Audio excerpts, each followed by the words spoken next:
السلام علیکم ورحمۃ اللہ وبرکاتہ۔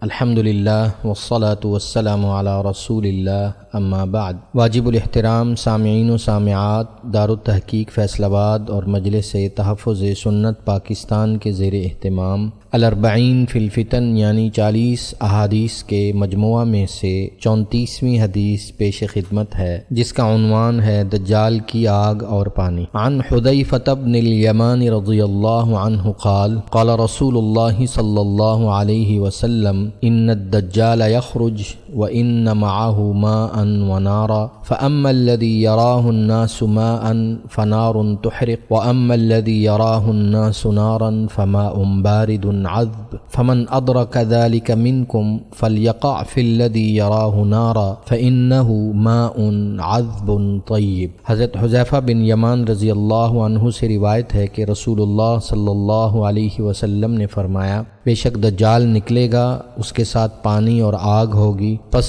لوگ جسے پانی تصور کریں گے وہ جلانے والی آگ ہوگی، اور جسے لوگ آگ تصور کریں گے وہ ٹھنڈا میٹھا پانی ہوگا۔ تم میں سے جو اس کو پائے وہ اس میں کودے جسے آگ تصور کرے، کیونکہ وہ بلا شبہ میٹھا اور پاک پانی ہوگا۔ حدیث کی تشریح پیش خدمت ہے۔ اس بات میں کوئی شک نہیں کہ دجال اپنے ساتھ بہت سی طاقتیں اور بہت سے فتنے لائے گا، اور یہ سب طاقتیں اللہ رب العزت کی طرف سے بطور امتحان دی جائیں گی،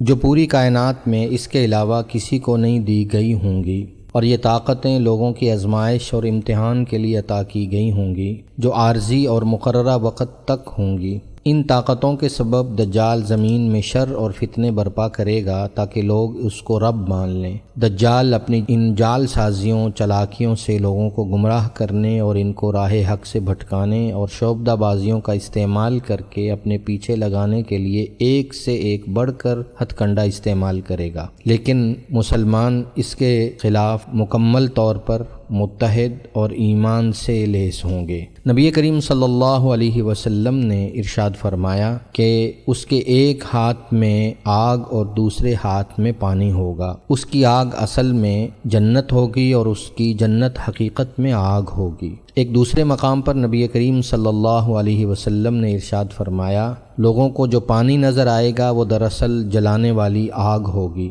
اور لوگوں کو جو آگ نظر آئے گی وہ ٹھنڈا میٹھا پانی ہوگا۔ تم میں سے جو کوئی دجال کو پائے تو اسے چاہیے کہ وہ اس کی آگ میں کود جائے، کیونکہ وہ میٹھا اور عمدہ پانی ہوگا۔ اس روایت کا اسلوب بہت عجیب ہے، جس سے معلوم ہوتا ہے کہ دجالی مادیت اور فتنوں کا یہ سیلاب اس قدر شدید اور ایک ایسے عمومی طوفان کی صورت اختیار کرے گا کہ ایک سچا مومن بھی اس کی دل فریب کشش کے اثر سے بچ نہیں پائے گا، سوائے اس شخص کے جسے اللہ جل شانہ محفوظ فرمائے اور وہ نبی کریم صلی اللہ علیہ وسلم کے بتائے ہوئے طریقے اور ہدایات کے مطابق زندگی بسر کر رہا ہو۔ تاہم مذکورہ روایات میں دجال کے ساتھ پانی اور آگ کے دریا کا مظاہرہ حقیقی معنوں میں بھی آج کی دنیا میں ایک یہودی سائنس ڈینس گبر کے ذریعے دریافت کردہ ہوموگرافی کے ذریعے ممکن ہو چکا ہے اور قابل فہم ہے۔ ایسا معلوم ہوتا ہے کہ خدا کے بندوں کو صراط مستقیم سے بھٹکا کر اپنا گرویدہ بنانے کے لیے دجال لوگوں کے سامنے عملاً بھی جدید ٹیکنالوجی کے ذریعے اور اللہ جل شانہ کی دی ہوئی تصرفات اور طاقتوں کے ذریعے اس کے سحر انگیز مظاہرے پیش کرے گا۔